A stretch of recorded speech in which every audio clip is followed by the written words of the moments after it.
በስመ ስላሴ በስመ አብ ወወልድ ወመንፈስ ቅዱስ አሐዱ አምላክ አሜን። ወንጌል ማቴዎስ ምዕራፍ 24 ፍቕዲ 14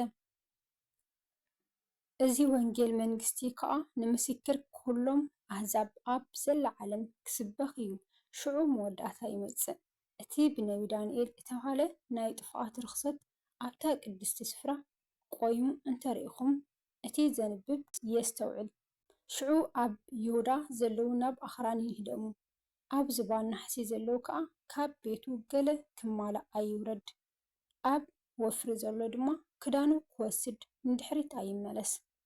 በታ ቅንእቲኣ ግና ንጥኑሳትን ንዘጥብዋን ወይልአን። ሽዑ መከራ ክኸውን እዩ። ከምኡ ዝበለ ካብ መጀመርታ ዓለም ክሳዕ ሎሚ ዘይኮነ ከቶ ድማ ዘይኸውን እዩ እሞ እቲ ምህዳምኩም ብኽረምቲ ወይ ብሰንበት ከይኸውንሲ ለምኑ። እተን መዓልትታት እቲአን እንተዘይሓፀራስ ስጋ ዝለበሰ ኩሉ ኣይምድሓነን። ምእንቲ እቶም ሕሩያት ግና እተን መዓልትታት እቲአን ክሓፅራ እየን። ሽዑ ገለ እንሆ ክርስቶስ ኣብዚ ወይ ኣብቲ እንተበለኩም ኣይትእመንዎም። ናይ ሓሶት መሲሓን ናይ ሓሶት ነቢያትን ክመፁ እዮም እሞ እንተተኻኢልዎምሲ ነቶም ሕሩያት እኳ ከስሕቱ ዓበይቲ ትእምርትን ተኣምራትን ክገብሩ እዮም። እንሆ ኣቀዲመ ነገርኩም፣ እንሆ ኣብ በረኻ ኣሎ እንተበልኹም ኣይትውፁ፣ ኣብ ቤት ኣሎ እንተበልኹም እውን ኣይትእመኑ። በርቂ ካብ ምብራቕ በሪቑ ክሳዕ ምዕራብ ከም ዝርአ ምጽኣት ወዲ ሰብ ከዓ ከምኡ ክኸውን እዩ። ኣብቲ ገንቢ ዘለዎ ኣሞራታት ከዓ ናብኡ ክኸብኡ እዮም። ድሕሪ መከራ እታ ቕነ እቲኣ ግና ብኡብኡ ፀሓይ ክትጽልምት ወርሒ እውን ብርሃና ኣይክትህብን እያ። ከዋኽብቲ ካብ ሰማይ ክወድቁ ሓይልታት ሰማያት እውን ከንቀጥቅጡ እዮም። ሽዑ ትእምርቲ ወዲ ሰብ ኣብ ሰማይ ክርአ፣ ሽዑ ድማ ኩሎም ዓሌታት ኣሕዛብ ምድሪ ክበኽዩ እዮም። ንወዲ ሰብ ከዓ ብብዙሕ ሓይልን ግርማን ብደመና ሰማይ ክመጽእ ከሎ ክርእይዎ እዮም። ንመላእኽቱ ከዓ ብብርቱዕ ድሃይ መለኸት ክልእኾም ነቶም ሕሩያቱ ካብቲ ሓደ ወሰን ሰማይ ክሳዕ እቲ ወሰን ሰማይ ካብ ኣርባዕቲኡ መኣዝን ንፋሳት ክእከብዎም እዮም። ምስለኦ ካብኦም በለስ ተምሃሩ። ጨንፈራ ምስ ለምለመ ቆጽላ እውን ምስ ጠጥዐ ክረምቲ ከም ዝቐረበ ትፈልጡ ኢኹም። ከምኡ ድማ ንስኻትኩም እዚ ኩሉ ምስ ረኣኹም ናብ ኣፍ ቤት ምቕራቡ ፍለጡ። እዚ ኩሉ ክሳዕ ዝኸውን እዚ ወለዶ እዚ ከም ዘይሓልፍ ብሓቂ ብሓቂ ይብለኩም ኣለኹ። ሰማይን ምድርን ክሓልፍ ቃለይ ግና ኣይክሓልፍን እዩ። ስለ እታ መዓልቲ እቲኣን ስለ እታ ሰዓት እቲኣን ግና ብዘይ ኣቦ በይኑ መላእኽቲ ሰማይ እንተኾኑ እኳ ወይስ ወዲ ዝፈልጣ የልቦን። ከምቲ ብዘመኖ ዝኾነ ምጽኣት ወዲ ሰብ ከዓ ከምኡ ክኸውን እዩ። ከምቲ ብቕድሚ ማይ ኣይሂ ዝነበረ ክሳዕ እታ ኖህ ናብ መርከብ ዝኣተወላ መዓልቲ ይበልዑን ይሰትዩን እየእትውን ይተኣታተውን ነበሩ እሞ ማይ ኣይሂ መጺኡ ንኩሉ ክሳዕ ዝጠፍ ኣይፈለጡን። ምጽኣት ወዲ ሰብ ድማ ከምኡ ክኸውን እዩ። ሽዑ ክልተ ኣብ ግራት ክኾኑ እዮም። እቲ ሓደ ክውሰድ እቲ ሓደ ከዓ ክሕደግ እዩ። ክልተ ኣንስቲ ኣብ መጥሓን ክጥሕና እየን። ሓንቲ ክትውሰድ ሓንቲ ድማ ክትሕደግ እያ። ስለዚ ጎይታኹም በየነይቲ ሰዓት ከም ዝመጽእ ኣይትፈልጡን ኢኹም እሞ ንቑሑ። ግናኸ ፍለጡ፣ በዓልቲ ቤት ነታ ሰራቒ ዝመጸላ ግዜ እንተዝፈልጣስ መነቕሐ ቤቱ ክትኩዓት ከላ እውን ስቕ ኣይመበላን። ስለዚ ወዲ ሰብ ብዘይሓሰብኩምዎ ግዜ ክመጽእ እዩ እሞ ንስኻትኩም ድማ እተዳለኹም ኩኑ። እቲ ጎይትኡ ምግቦም በቢግዚኡ ክህቦም ኢሉ ኣብ ስድራ ቤቱ ዝሾሞ ኣስተውዓሊ ባርያ መን ኮን እዩ? ጎይታኡ ክመጽእ ከሎ ከምዚ እናገበረ ዝረኽቦ ባርያ ብፁዕ እዩ። ኣብ ኩሉ ገንዘቡ ከም ዝሸም ብሓቂ ይብለኩም ኣለኹ። እቲ ክፉእ ባርያ ግና ብልቡ ጎይታይ ይድንጉ እዩ እንተበለ ነቶም ብፆቱ ባሮት ምውቃዖም ይጅምር። ምስቶም ሰኸርቲ እውን ይበልዕን ይሰትን። ጎይታ እቲ ባርያ እቲ ንሱ ብዘይተጸበያ መዓልቲ ብዘይፈለጣ ግዜ እውን ክመጽእ እዩ። ኣብ ክልተ ክጭንድሖ ዕድሉ ድማ ምስ ግቡዛት ክገብሮ ኣብኡ ከዓ ብኽያትን ምሕርቃ ማስናንን ክኸውን እዩ። ምዕራፍ 25 ሽዑ መንግስተ ሰማያት ቀቀንዴለን ሒዘን መርዓዊ ክቕበላ ዝወፃ 12 ደናግል ትስመ። ካባታትን ከዓ እተን 5 ዓያሹ እተን 5 ግና ልባማት እየን። እተን ዓያሹ ቀቀንዴለን ወሲደን ዘይቲ ኣይተማልኣን፣ እተን ለባማት ግና መምስ ቀንደልን ዘይቲ ኣብ ጤናአን ተማልአ። መርዓ ምስ ደንጊየ ግና ኩለን ትኽስ በላ ደቀሳውን ፍርቂ ለይቲ ግና ጭራሕ ምራሕ ኮነ። እንሆ መርዓዊ ክትቅበላ ወፃ። ሽዑ እተን ደናግል ኩለን ተንስኤን ቀንዴለን ኣዳለዋ። እተን ዓያሹ ነተን ለባማት ቀንዴልና ክጠፍእ ኢሉ እሞ ካብ ዘይትኽን ሃባና በልአን። እተን ለባማት ከዓ ኣይፋልናን ንኣናን ንኣኻትክንን እንተዘይኣኽለኸ ናብቶም ዝሸጡ ደኣ ኪዳ እሞ ንርእስኽን ዓደጋ ኢለን መለሳለን። ክዕድጋ ምስ ከዳ እቲ መርዓዊ መፀ። እተን ተዳልየን ዝፀንሓ ምስኡ ናብ መርዓ ኣተዋ። ማዕፆ ድማ ተዓፀወ። ድሓር እተን ተረፋ ደናግል መፅአን ጎይታይ ጎይታይ ክፈተልና ኮታ በላ። ንሱ ግና መሊሱ ብሓቂ ብለክን ኣለኹ ኣይፈልጠክንን የበለን። እምበኣርሲ እታ ወዲ ሰብ ዝመፀላ መዓልትን ሰዓትን ኣይትፈልጡ ኢኹም እሞ ንቑሖ። መገሻ ከም ዝደለየ ሰብ እሞ ንገላኡ ፀዊዑ ገንዘቡ ዝሃቦም እዩ ንነፍሲ ወከፎም ከከም ዓቕሞም ንሓደ 5 መክሊት ንሓደ ካልኣይ 2 ነቲ ሳልሳይ ድማ ሓደ ሂብዎም ገሸ። እቲ 5 መክሊት ዝወሰደ ብኣባኣ ከይዱ ብኡ ነገደ 5 ካልእ መክሊት ድማ ወሰኸ። እቲ በዓል 2 ከዓ ከምኡ 2 ካልእ ረብሐ። እቲ ሓደ ዝወሰደ ግና ከይዱ ምድሪ ኣዒንቱ ወርቂ ጎይትኡ ሃብአ። ድሕሪ ብዙሕ ዘመን ከዓ ጎይታ እቶም ባሮት መፀ። ምሳታቶም እውን ተፀባፀበ። እቲ 5 መክሊት ዝወሰደ ካልእ 5 መክሊት ኣምፅአ። ጎይታይ 5 መክሊት ሂብካኒ እንሆ ካልእ 5 መክሊት ረባሕኹ እናበለ ቀረበ። እቲ ጎይትኡ ሕራይ ኣታሕያዋይ እሙን ባርያ ብሒደት ተኣሚንካ ኢኻ እሞ ኣብ ብዙሕ ክሸመካ እየ ናብ ሓጎስ ጎይታኻ እቶ በሎ። እቲ 2 መክሊት ዝወሰደ ድማ ቀሪቡ ጎይታይ 2 መክሊት ሃብካኒ እንሆ 2 ካልእ መክሊት ረባሕኹ በለ።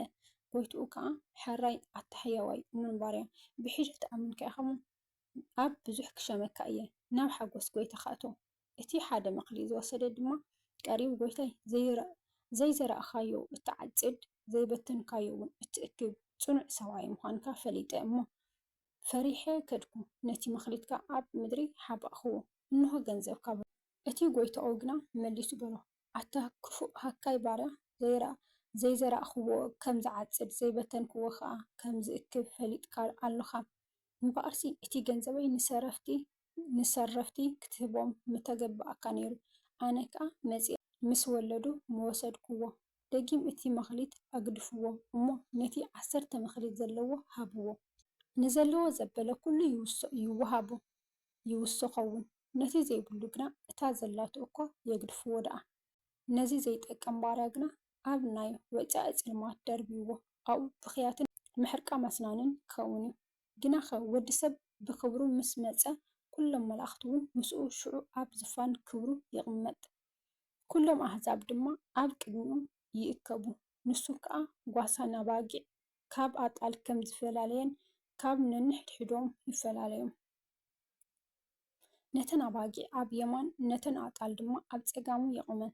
ሽዑ እቲ ንጉስ ኣብ የማኑ ንዘለዉ ይብሎም ኣቶም ናይ ኣቦይ ብሩኻት ንዑ። እቲ ካብ ምስራት ዓለም እታዳለወልኩም መንግስቲ ውረሱ። ጠምየ ነበርኩ እሞ ኣብላዕኹምኒ፣ ፀሚኤ ኣስቲኹምኒ፣ ገይሸ ተቐበልኩምኒ፣ ዓሪቐ ክደንኩምኒ፣ ሓሚመ በፃሕኩምኒ፣ ተኣሲረ መፃኹምኒ። ሽዑቶም ፃድቃን ይምልስሉ ጎይታይ መዓዝ ጠሚኻ ርኢናካ እሞ ኣብላዕናካ ወይ ፀሚእኻስ ኣስተናካ። መዓዝ ከጋሻ ኮንካ ርኢናካ እሞ ተቐበልናካ ወይ ዓሪቕካስ ከደናካ። መዓዝ ሓሚምካ ርአናካ ወይ ተኣሲርካስ በፃሕናካ ይብሉ። እቲ ንጉስ ከዓ እቲ ካብዞም ንኣሽቱ ኣሕዋተይ ሓደ ዝገበርኩምሉ ንኣይ ከም ዝገበርኩምለይ ብሓቂ ይብለኩም ኣለኹ ኢሉ መለሰሎም። ድሕሪዚ ኣብ ፀጋሙን ዘለው ይብሎም ኣቱም ርጉማት ካባይ ይረሓቑ ናብቲ ንሰይጣንን ንመላእኽቱን እተዳለወ ናይ ዘለኣለም ሓዊ።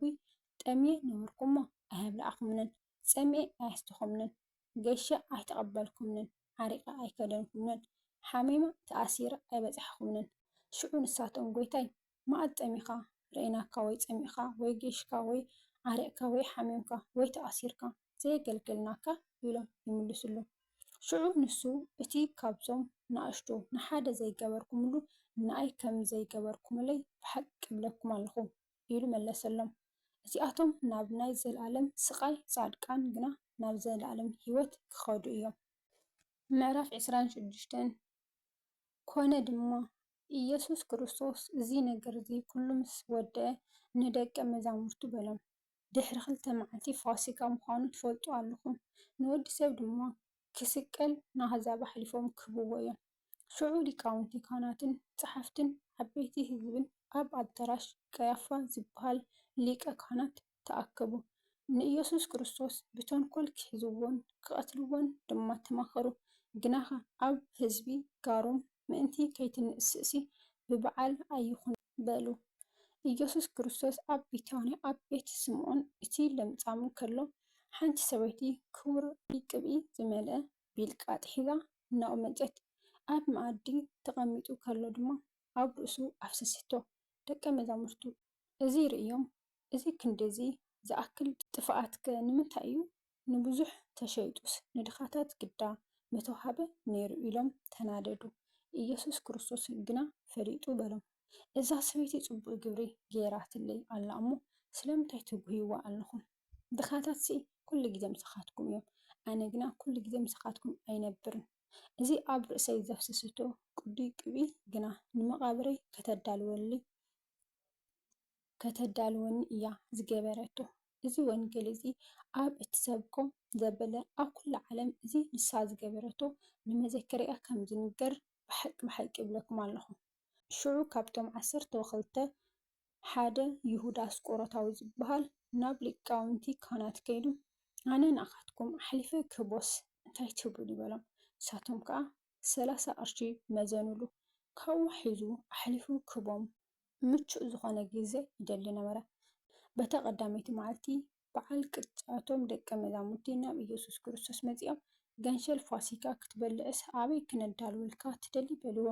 እሱ ድማ በለ ናብ ከተማ ናብ እከለ ኪዱ እሞ ግዜይ ቀረበት ምስ ደቀ መዛሙርተይ ከዓ ፋሲካ ኣባኻ ክፍስግ ይብል ኣሎ መምህር በልዎ። እቶም ደቀ መዛሙርቲ ድማ ንኢየሱስ ክርስቶስ ከም ዝኣዘዞም ገበሩ። ገንሸል ፋሲካ እውን ኣዳለው። እቶም ደቀ መዛሙርቲ ድማ ኢየሱስ ክርስቶስ ከም ዝኣዘዞም ገበሩ። ገንሸል ፋሲካ እውን ኣዳለው። ምስ መሲሕ ምስቶም 12 ደቀ መዛሙርቲ ኣብ መኣዲ ተቐመጡ። ክበልዑ ከለዉ ከዓ ካባኻትኩም ሓደ ከም ዘትሕዘኒ ብሓቂ እብለኩም ኣለኹ በሎም። ንሳቶም ከዓ ብዙሕ ጓሃዩ በብሓደ ጎይታይ ኣነ ዶኾን ይኸውን ክብሉ ጀመሩ። መሊሱ በሎም እቲ ኢዱ ምሳይ ኣብ ፃሕሊ ዘጥልቕ ንሱ እዩ ዘትሕዘኒ። ወዲ ሰብ ከምቲ እተፅሓፈሉ ይኸይድ፣ ግናኸ ነቲ ወዲ ሰብ ብኡ ዝተሓዝ ሰብኣይ ወይሉ እቲ ሰብኣይትስ እንተዘይውለድ ምሕሾ ነይሩ። እቲ ዘትሕዞ ይሁዳ ድማ መምህር ኣነ ዶኾን እየ ኢሉ መለሰ። ንሱ ከዓ ንስኻ በልካ በሎ። ክበልዑ ከለዉ ኢየሱስ ክርስቶስ እንጀራ ኣልዓለ፣ ባሪኹ ቆሪሱ ነቶም ደቀ መዛሙርቱ ሂብዎም እዚ ስጋይ እዩ ውሰዱ ብልዑ በሎም። ፀዋእ ኣልዒሉ ኣመስኪኑ ድማ ከምዚ እናበለ ሃቦም። እዚ ምእንቲ ብዙሓት ንሕድገት ሓጢኣት ዝፈስስ ዘሎ ናይ ሓዱሽ ኪዳን ደሜ እዩ እሞ ካብዚ ኩልኩም ስተዩ። ድሕሪ ሕጂ ክሳዕ እታ መዓልቲ እቲኣ ኣብታ መንግስቲ ኣቦይ ምሳኻትኩም ሓዱሽ ዝሰትዮ ካብዚ ፍረ ወይኒ እዚ ከቶ ከም ዘይሰቲ ይብለኩም ኣለኹ። መዝሙር ምስጋና ምስ ዘመሩ ናብ ደብረ ዘይቲ ደየቡ። ሽዑ ኢየሱስ ክርስቶስ ንጓሳ ኣውቕዖ፣ እተን ኣባጊዕ መጓሰ ድማ ፋሕ ይብላ። ተፃሒፉ ኣሎ እሞ በዛ ለይቲ እዚኣ ኩላትኩም ብኣይ ክትዕንቀፉ ኢኹም በሎም። ስለ ቃላቱ ናይ ቃላቱ በዓል ቤት እግዚኣብሔር ኣምላኽና ዝኸበረን ዝተመስገነን ይሁን። ዝወደቐ ዝነጠበ ኣፈ ቅዱሳን ይተኣረመለይ። ወስብሐት ለእግዚአብሔር ልዑል ወለወላዲቱ ድንግል ወለመስቀሉ ክቡር አሜን።